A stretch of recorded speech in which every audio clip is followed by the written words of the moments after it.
Thanks, Sarah, and to all of the panelists. That was really, really interesting.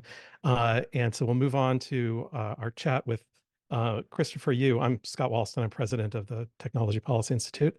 And for the very few of you who may not know Christopher, I'll quickly introduce him and we can get started. So Christopher Yu is the John H. Chestnut Professor of Law, Communication, and Computer and Information Science and founding director of the Center for Technology, Innovation, and Competition at the University of Pennsylvania School of Law. He's among the most cited scholars in administrative and regulatory law, as well as intellectual property. He's authored 5 books and over 100 scholarly works. And when you see a kind of a new area coming, policy area coming to the fore having to do with technology, Christopher is gonna be there leading the way. So Christopher, really grateful for you joining us today. Thank you for having me, Scott. So you led an effort you led a project to look at sort of emerging issues in space, in the commercial space age, that culminated in a special issue of the Journal of Law and Innovation, and which Greg Roston and I had an article there, and I think which I was solely responsible for holding it up at least 6 months. But what were your key insights from the papers that you included? Well, I thank you very much. And, it wouldn't be a cutting edge issue if you weren't involved as well, Scott. So, I mean, thank you for being part of that. But, I guess the big motivation behind the project and some of the insights is that the rules that we created to govern space are no longer are obsolete. They were generated at a time when the only people who could launch, well, first, launches were relatively expensive. Satellites were relatively expensive and therefore relatively rare. And more importantly, were so expensive they were really only taken by nation states. And we saw in this world a much larger involvement of commercial entities that increases the number, that changes the need for governance in very important ways, and that we started to explore the ways that the existing law was no longer fit for purpose. For example, one of the odd things about space law, looking at the treaties, is that for debris falling from space, generally they're the responsibility of a single nation state. And first, within the law, it used to be that people launched their own. There's an emerging ambiguity about whether it's the launch country or the country that owns the company, that's the home of the company, that's ultimately responsible. And there was a very well publicized case where there was a corporate transaction that transferred responsibility to a Dutch entity.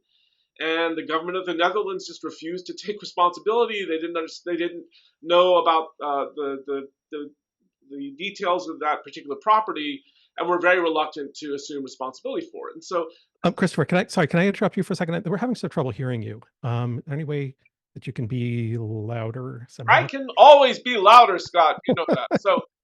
Basically, the existing rules made for nation states aren't fit for purpose. I gave an example about how the Dutch tried to eschew responsibility. But more importantly, this is an area where academics haven't contributed a great deal. I mean, the existing scholarship tends to be very applied, very micro.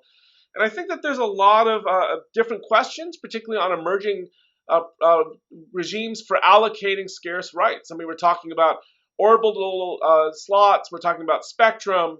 We're talking about problems that we just talked about in the Orbits Act with space debris, where the regimes just haven't been very well developed. Interestingly, what we've seen is also some fascinating corporate law issues. So, for example, during the COVID era, 3 of the major satellite companies declared bankruptcy, and they were large international bankruptcies with assets that really surpassed our traditional way of understanding them. And what I would say is that we also see enormous promise, I think really epitomized by your article, which is satellite broadband is contributing to solutions that didn't exist before. And I think that, for example, Australia, which has a large problem with very remote areas, wrote in its national broadband plan that the last few percent would be served by satellite. And once upon a time, that was intended to be a pretty sear concession because the satellite service had huge latencies because of the geostationary orbits are so high above the Earth. And that's really changed. And so the promise of doing this has gone up. I have, without revealing anything, details, a friend of mine, I was talking to them, and they were working with their team member, and a person was out in, I can't remember, rural, ex-urban DC area in Northern Virginia. And one day they noticed their video link connection was much better, and they revealed the reason was that they shifted to satellite, which was providing better service than what they were getting through terrestrial. And so we start to see some really neat opportunities that come through this. And I think there's tremendous opportunity for academics to contribute to this conversation in ways that they haven't really yet done to the extent they can. That's good, and I want to come back to that sort of at the end to see whether, academics have suggested any solutions that we haven't thought about. But along the way now, you just said something I thought was interesting. Actually, said many things I thought were interesting, but something that we haven't really heard about much. You pointed out that there were lots of bankruptcies in satellite over the last year, 2 years, I guess. That's really counter to the narrative that we hear, which is that this is a new era in commercial space, or maybe it's actually completely consistent with it if sort of the nature of commercial space is and entrepreneurship is changing. How do these bankruptcies interact with the narrative of this new era? Well, first, I would say that we have to bear in mind that many bankruptcies are about restructuring. They're not about they're companies that have large amounts of debt that essentially shed it. So one of the realities of bankruptcy is the assets that were invested in don't disappear. I mean, they basically go through reprovision, restructuring, and this is less about the failure of the asset and more about the corporate ownership and the financing structure about it. Now, but bear in mind, I mean, satellite businesses used to be the graveyard for entrepreneurs for the longest time. I mean, all I have to do is say the word iridium, and for all old hands like you and me, that elicits a knowing chuckle and all these other classic problems. And what we really need to understand is that there's different parts of the business that are actually saturated. There are a large number of entrepreneurial ventures who are attempting to develop new launch technologies, which is an area where there's one that does essentially a slingshot where they put it in a vacuum and swing it around as fast as possible and then try to throw it into space. Frankly, you can see overinvestment from entrepreneurs where the chance of all of them surviving is low. I mean, and the fact that some of them goes bankrupt is not actually an indictment of the overall sector. It just may mean certain ones are saturated. I will say that during COVID, there were some transitional issues that came up. But I think there are some more structural ones, which is, for example, there are a dearth of launch vehicles. And so therefore, SpaceX is in the fortunate position of having its own launch apparatus, and it can control whether it can send things into space. Actually, they are the vendor that provides launch capabilities for many of the other providers as well. But I have no illusions. If they're doing it proprietarily, they're selling the space, the extra space they have, the extra capacity they have. They're going to provision theirs first. They're looking at other countries and other platforms that are looking to serve this market as well. But we see a certain amount of difficulty in getting things up. And also, bottom line, in the panel discussion that was discussed before, the licensing process for particularly obtaining spectrum has been so protracted that many of the original plans are behind schedule. And so in essence, they end up not having, you can get the financing, which you start paying cost of capital from the day you do it. And then it's a matter of a race of start generating revenue. And the longer it takes you to generate revenue, the bigger hole there is in your business model. And so you have this constant problem where delays cost money. Right. So there are a couple of institutional things going on here, possibly. But first, let's go back to the point of the launch capacity, right? And that SpaceX represents a lot of it right now. And because they have the capacity, people can get, they can get on, they can find space on there, but they're companies possibly relying on a competitor to launch their satellites into space. Are the delays in other companies offering service, although there are many others doing it, are they primarily institutional ones that they can't get permission, or are they technological ones where they're just behind? I think there's some combination of all of them at play. I mean, I have to confess, when you hear new ventures, you and I've heard the bright, shiny new object over and over again, and people speak with great confidence. And we remember when, direct broadcast satellite to television probably languished a good 20 years before it started delivering real service. And so I think, also, I still am very much informed by the fact that Europe has tried to set up its own GPS system and has largely failed because the technical capabilities are significant. And in fact, SpaceX made a huge investment, an entrepreneurial investment in this. And what happens when you take bets that other people, before other people do, that other people weren't willing to do at the time, you get a lead, and that creates benefits, and it's that benefit that you seek that for. In addition, it's not just the satellite capabilities, the CubeSats, which we have now, which are a part of it. Investing in launch capability was an incredibly risky venture, as we know from them, blowing up. We are also encountering with that's more with the larger vehicles now, which are trying to get to Mars through. But more importantly, there's questions now about environmental impacts around their launch site, which are still being resolved, and probably when they were at a lower rate weren't as prominent, but are now coming in. So we're trying to balance all these issues. But I think in addition to the technical side, I do think that there is a part of it that's a pure business side, and I think there's a pure regulatory side. And I don't mean to referee exactly which one is primarily responsible, but I think that on the other hand, other countries are trying to develop their launch capabilities, but the geopolitics that surrounds a great deal of this suggests that, for example, Russian launch facilities probably are not the best venue for U.S. companies or Western companies right now. And so there's a bunch of other factors that are starting to affect as well. So, continuing on the institutional and regulatory theme, the previous panel talked about that a lot. What do you think about the adequacies or inadequacies of the current institutional frameworks for developing and managing space issues? A lot of it happens at the ITU and its conferences like the WARC, which they pointed out is a month long. It takes 4 years to organize, which to me sounds like the biggest nightmare in the world.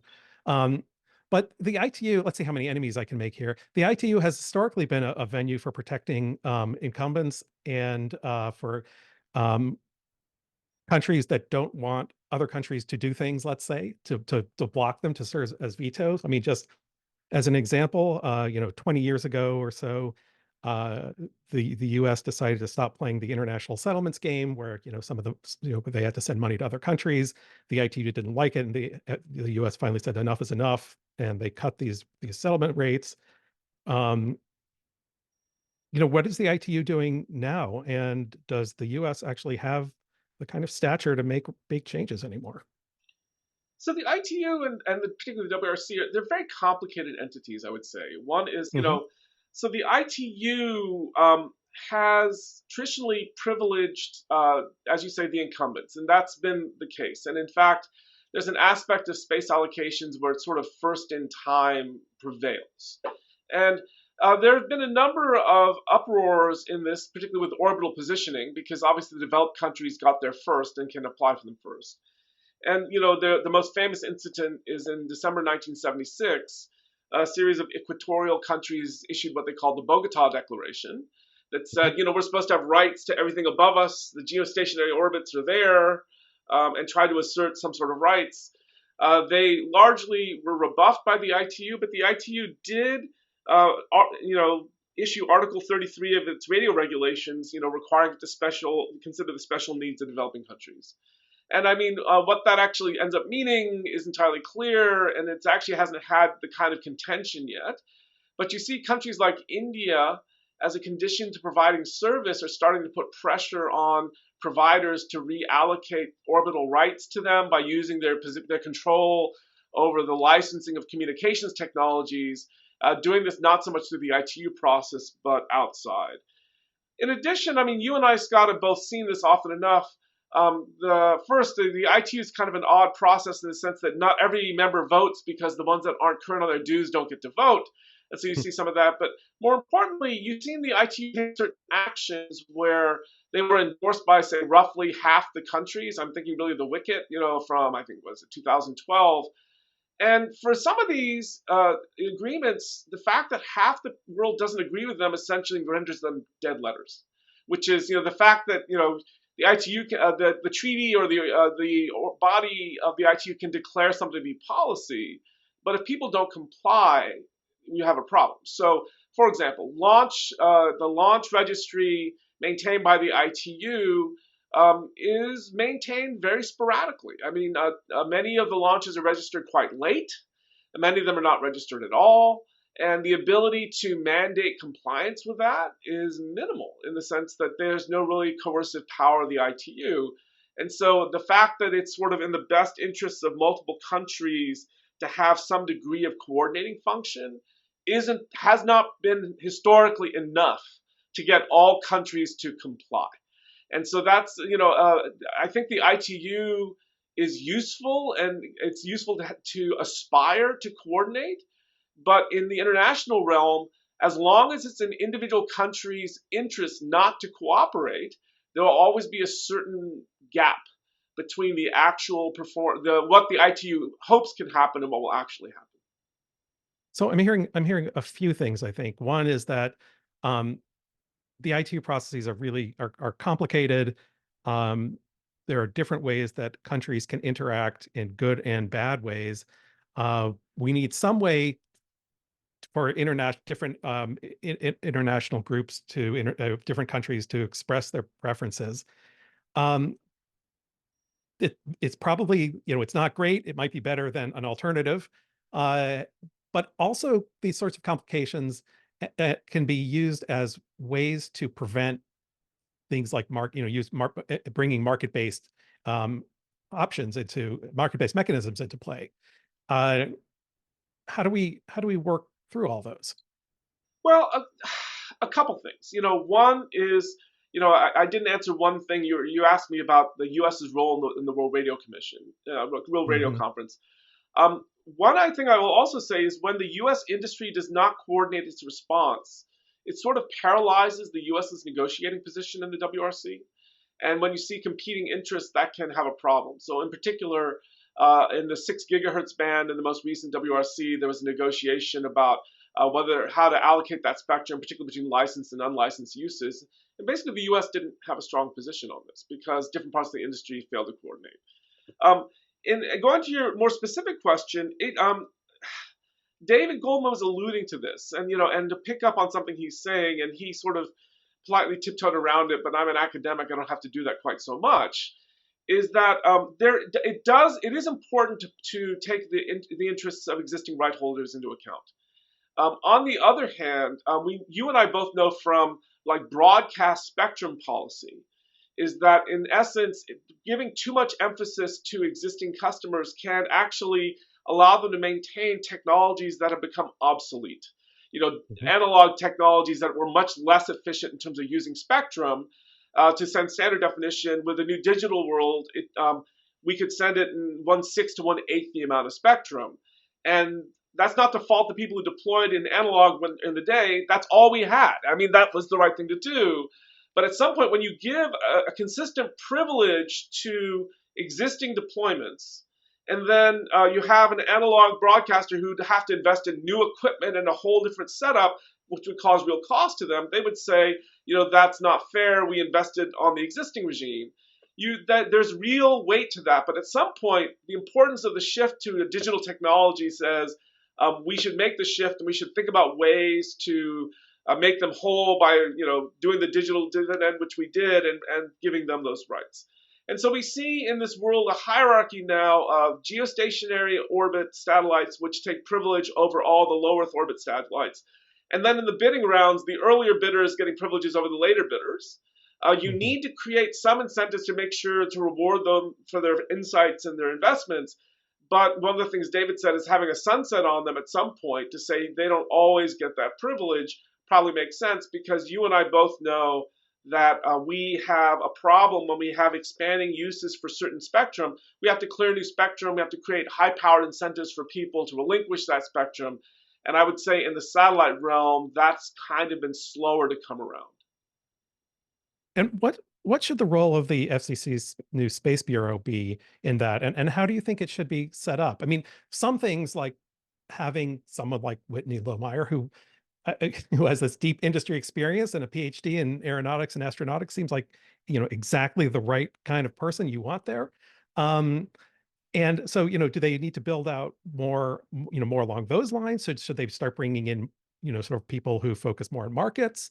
I mean, I assume, they're still trying to figure out their direction. I shouldn't speak for anybody, but, where would you want to see them going? Well, first, I think that the chair's emphasis on this is very welcome. I think creating the new Space Bureau is a tremendous innovation. I mean, it's traditionally been handled by the International Bureau, which has not historically had the same sort of spectrum licensing responsibilities and that sort of ability to resolve disputes. And so a big question to me is, how are they going to staff the Space Bureau? Are they going to do more personnel who've been in the past? Or are they going to bring in some of the expertise, say, from the Wireless Bureau, who've been used to really managing these kinds of disputes better, or some combination of the two? I think that staffing question is critical. The interesting question about, the example of Whitney's presence and the Space Bureau is really interesting to me, because I think about how engineering issues have been handled in the broader FCC. And so we have a chief technologist who's typically someone from academia on a short-term leave, and we've had longer-term officials in the Office of Engineering and Technology, or OET. And we know OET has traditionally been spectrum engineers, but there's been a weakness or an omission in network engineering in the basic functions of it, because we, in the era of the AT&T monopoly, largely relied on a commercial entity to provide that expertise for the better part, the first half century or more of the FCC's existence. And what we see is typically the chief technologist is often someone that can address the networking side. But because they tend to be there on shorter term stints as opposed to a longer term expertise, they tend to be at the beck and call of the chair for whatever issues they expect to do. And it's much harder for them to sort of get engaged in longer term development of issues. And so I think there's a real staffing question, which isn't to say that having people like Whitney and like the chief technologists of the overall FCC aren't valuable, but they may not be sufficient. You may need to develop your own expertise within the commission to try to address some of these issues on a more operational basis. Because my friends who've taken those positions, I've often asked them why they get involved in the issues they do, because let's just say they didn't always necessarily they weren't always the most important issues, I think, in the bigger picture. And then we say, it takes you about 6 months to find your issues. And then after you find them, it's what's teed up for decision during your tenure. And those are the things you can affect. And when you're on a short-term basis, you can't really influence, you can't pick and choose what to influence, because the regulatory vehicle may not just be there. And so I think there's a huge amount of question about whether we may need more technological expertise in the space bureaus themselves, because frankly, I understand. It's kind of interesting. The FCC has become the regulator almost by default, in the sense that they're involved in ITU negotiations about orbital slots, and we often look to NASA to do it. NASA is not a regulatory agency. It just doesn't have that capability. But educating the FCC about orbital debris is a stretch of their capabilities. And yes, it tangentially affects spectrum and therefore service. And so we can do this sort of ancillary jurisdiction, which they have, and stretch it farther and farther. But it is requiring them to develop expertise that gets farther and farther afield from the core competencies for which the agency was created. And that's an interesting stress that's going to happen on the agency as well. That is, I mean, what agency do you think should have that authority? Where should the expertise be built? I mean, NTIA gets more things all the time. So I don't know, do we want to put something else on their plate? What are the alternatives? Well, NTIA is part of Commerce and is also historically not classically a regulatory agency. Right. We know that, for example, they're given tremendous grant-making responsibilities, initially under the ARRA and now under the BEAD program, which they've had to expand their capabilities. That's not something that they're used to doing. And even that, giving grants is different from regulation. I mean, regulation requires sort of an ongoing oversight, expertise, the economists, the engineers, to actually evaluate competing claims from different actors who are advocating their interests, and you need people in the middle to try to determine policy. So, at the risk of sounding like, I think it's Winston Churchill that said democracy is the worst form of government except for all the others, I don't really have a candidate to replace the FCC in mind.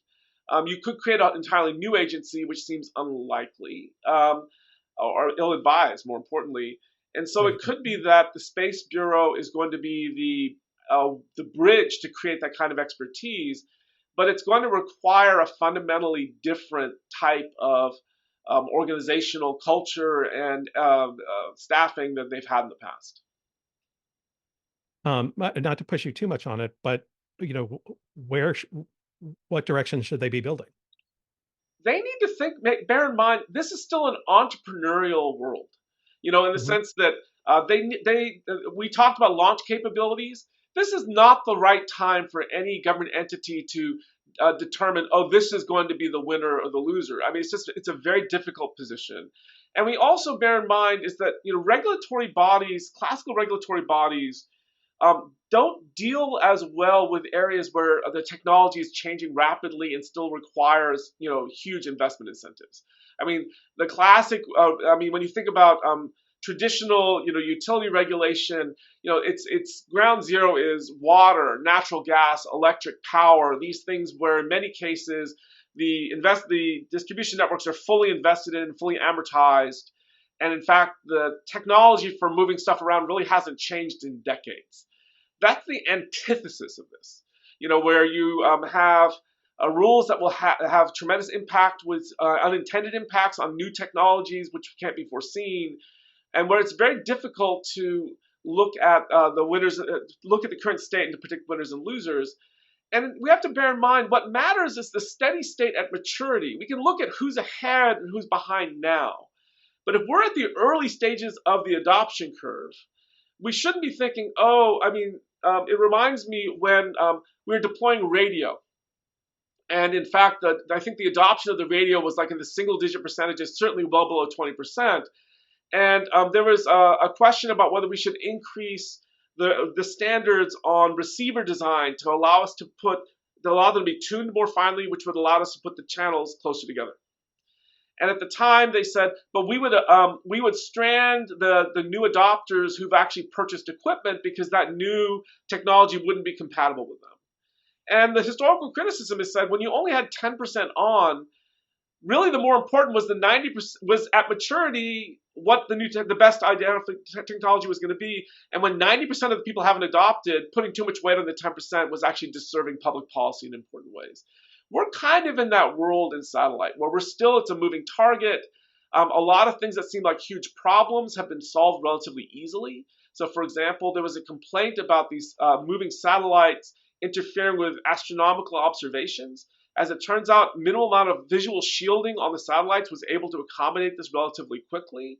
And so what we thought might have been a big problem demanding regulatory intervention was handled in a much less intrusive way that allowed the industry to continue to innovate and be flexible. And so it's a new task for an agency like the FCC to shepherd really. They've had experience shepherding innovative technologies through, but this is at a different order of magnitude. I mean, it seems like one that's ripe for error because it's about predicting the future, which obviously we never know, and it's hard it's hard to know what the different opportunity costs are yet, right?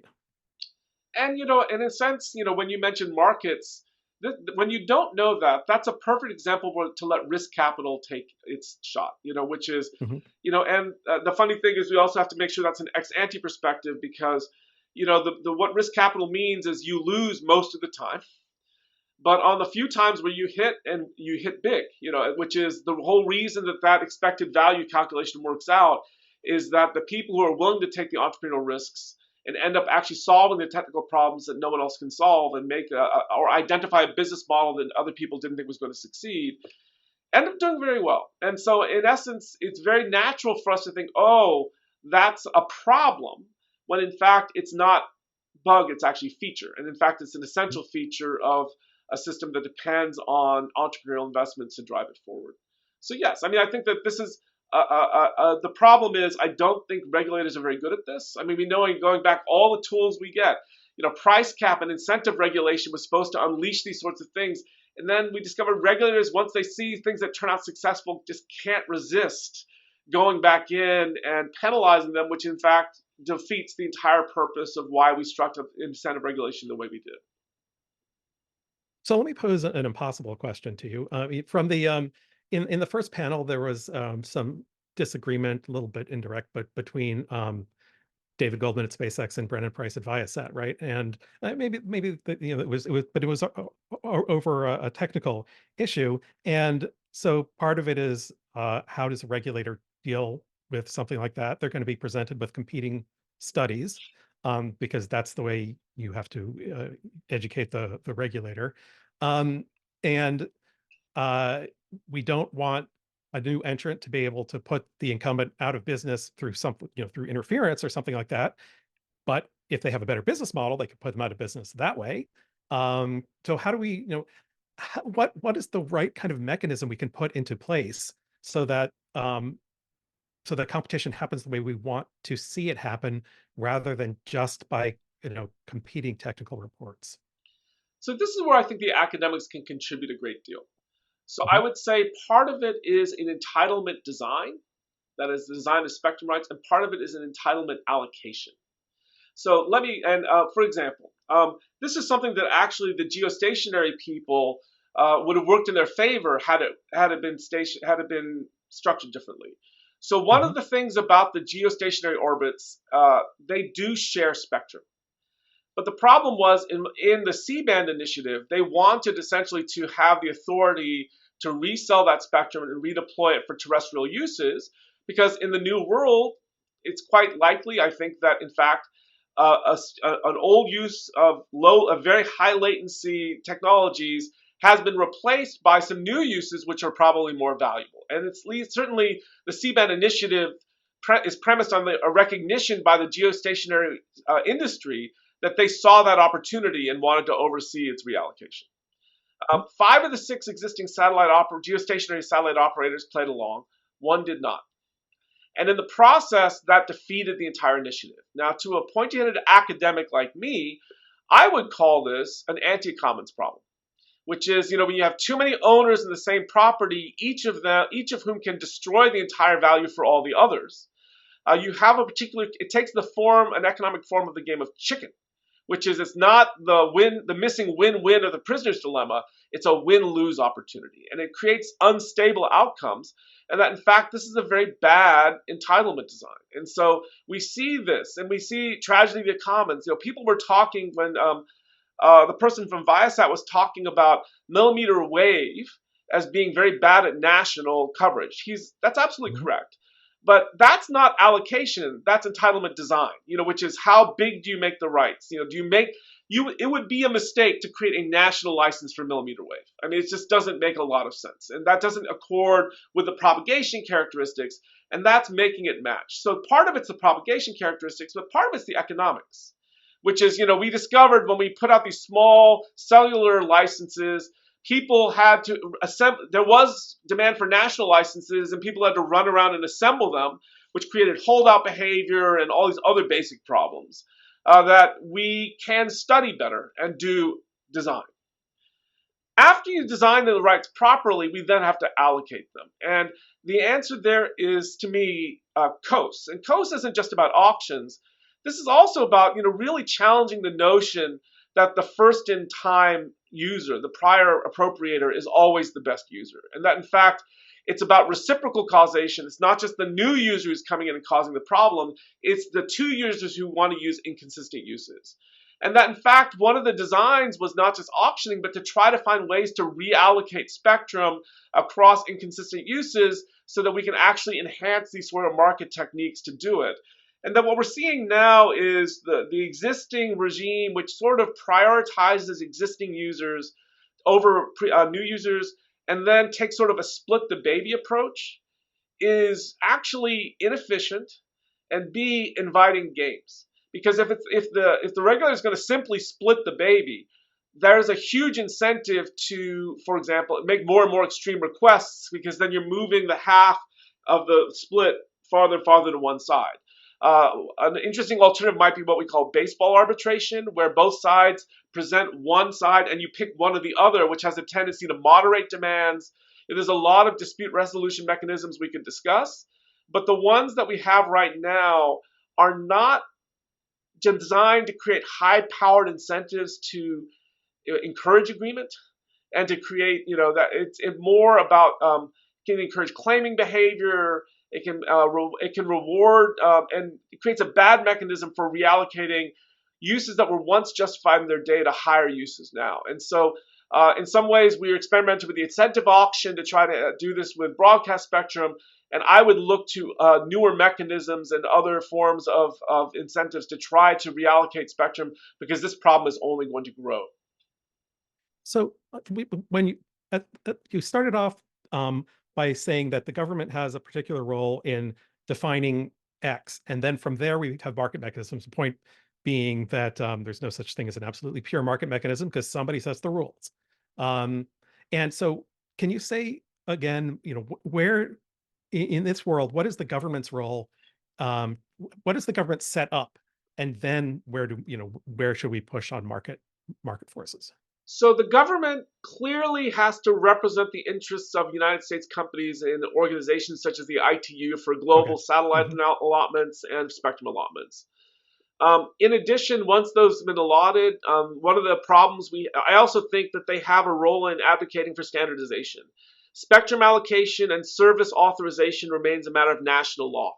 And we are a leader here. And one of the frustrations between the companies who are attempting to deploy satellite broadband is the one-off negotiations they have to have with every single country about the terms in which they can enter and getting spectrum allocated to them and the likes of that. And in some ways, I think having talked to some of the developing countries, they would actually are open to some degree of standardization. They don't know what proper terms are. They're deathly afraid of being taken in the negotiations. And if there was a broader sense of a better information about what a reasonable settlement was, and that seems to be effective for them, I think it would speed the deployment, which would benefit the service providers, the citizens of these countries, and it creates a fair division or allocation of the benefits across the countries and the companies. I think that would potentially be liberating. Once it's been assigned to the countries, the U.S. government has to allocate the spectrum because we control it, license it, allocate it, these sorts of property rights definition. Even in the most market-oriented economy, the government creates and enforces property rights. I mean, defines and Mhm. enforces property rights. And that's an essential, irreducible element here that I think that the government has to serve and to mediate disputes. I mean, on that, and that's something we probably haven't made as much progress on since, if you will, the 60s and 70s. I mean, if you look at the debates about how we handle those sorts of disputes, we're really not much farther past than what we were then, and maybe incrementally so. But the terms of the debate remain largely the same. I have a colleague here that, more sophisticatedly, we also have to be aware it's going to be a second best solution. My colleague Rakesh Vora, he has this wonderful article talking about even licensed uses, and he said, pricing doesn't work very well because it's about joint motion of transmitters, which can be within service areas. But if they're both at the edge of the service area, they can interfere with each other because they're designed to reach the base station, not each other. And so he said you can never get perfect pricing because it's going to be dynamic. On the other hand, he's experimenting with second best pricing, which does a reasonable approximation. We're going to end up with having those sorts of rules take over in all of these areas. Because as of right now, anytime a LEO goes below a GEO, I think on an 18-degree arc below it, it has to shut off. And so then the LEOs have to come at an angle to serve, and it causes, in my opinion, extreme inefficiencies. And there's got to be a way that we could actually refocus this in terms that would allow this to be used much more efficiently. Are there any analogs outside of space and satellites, maybe even something that deals with a smaller number of dimensions, but does deal with the international component that has been successful in bringing market mechanisms to bear, maybe pollution trading credits? I don't know. Is there something we can learn from?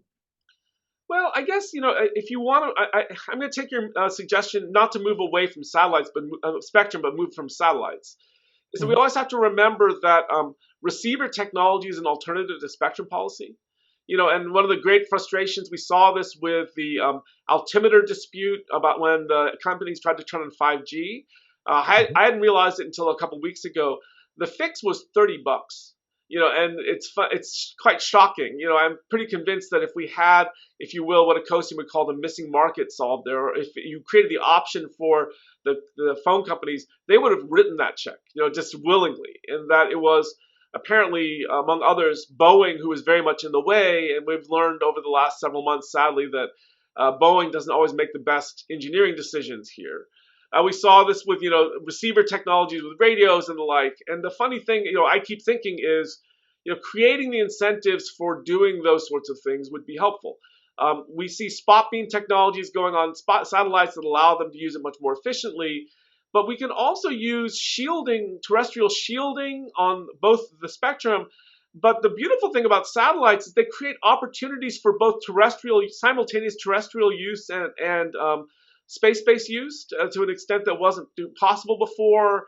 And it's interesting that we may see experiments of using side loading through different forms of terrestrial uses as well as satellite uses that could augment things in ways that I think would be opportunities as well as costs. And we become better and better at discerning the sources of signals in different ways through, MIMO technologies and the like to actually try to detect better and better how things are working.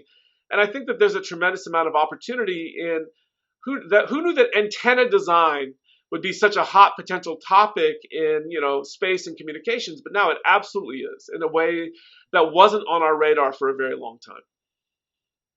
So we're running out of time, but in 5 years from now, how will we know whether our current approach to space has been successful or held us back? I mean, obviously, there's never any way to really know the counterfactual, but we've talked about all kinds of problems that exist, and yet now got LEOs doing all kinds of things. Kuiper is going to be joining Starlink soon, and the EU might launch something. So,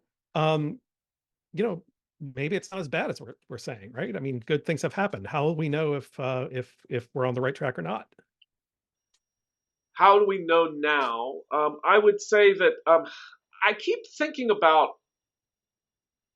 a short article by Shane Greenstein, which he asked the question. It's in I think, what is now the Colorado Journal of Law and Technology. I think may have been the Journal of Technology and Telecommunication and High Tech Law. I can't remember the exact title. Yeah.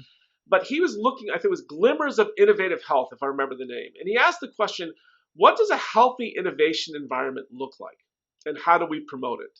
And so one of the things, he talked about was, obviously investment. People who are putting real skin in the game to try to deploy things, I think is a sign of a healthy environment. He thinks standards competition was a sign of a healthy environment where people are vying with each other, which is often interpreted as through an anti-competitive lens, but I find that really interesting. Increased usership, is a great barometer for us to see the potential of these, and I think those are all very encouraging. But what I would say is, someone had mentioned direct to phone, and this is really a very exciting prospect because first, it radically potentially lowers the cost of deployment, but to go outside the economics where we've largely focused. One of the problems, I was always teach my class. Bill Clinton famously said, trying to regulate the internet is like trying to nail Jell-O to the wall. And I always say, well, Bill Clinton hadn't known about China yet. And what we've learned, as long as there's a terrestrial facility, whether it's a cell tower or a telephone central office or a cable head end, that's necessary for distribution, governments can control them. I mean, it's just the way it is.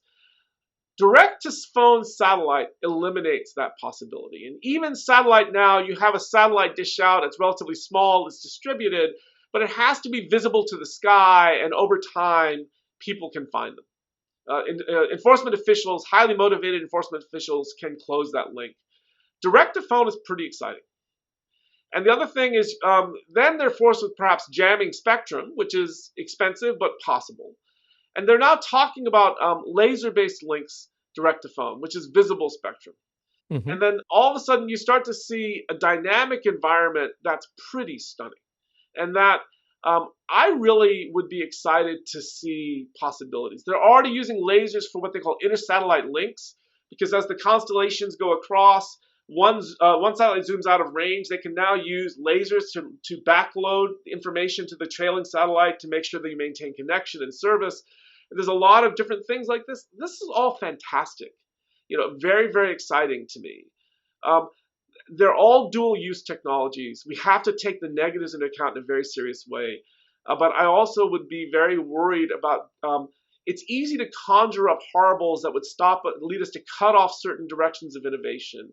And the danger is, there's as real a danger that we use too little of it in the future as we do too much, and it's causing problems. So that is, well, a mostly optimistic place to leave it.